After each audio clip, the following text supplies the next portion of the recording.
నీకు అవసరం లేనివన్నీ కొంటూ పోతే నిజంగా నీకు అవసరమైన వాటిని అమ్ముకోవాల్సి వస్తుంది. జాగ్రత్త.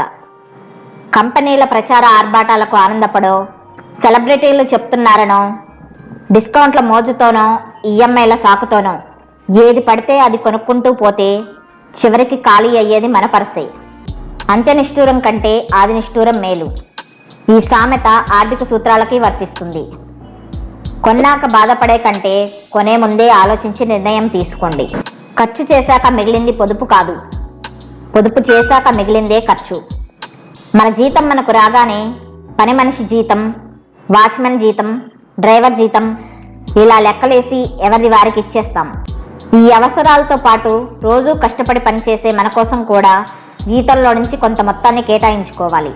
మనం ఇక్కడ గమనించాల్సిన విషయం ఏమిటంటే, పొదుపు మదుపు ఎంత చిన్న వయసులో మొదలు పెడితే అంత ఉపయోగం.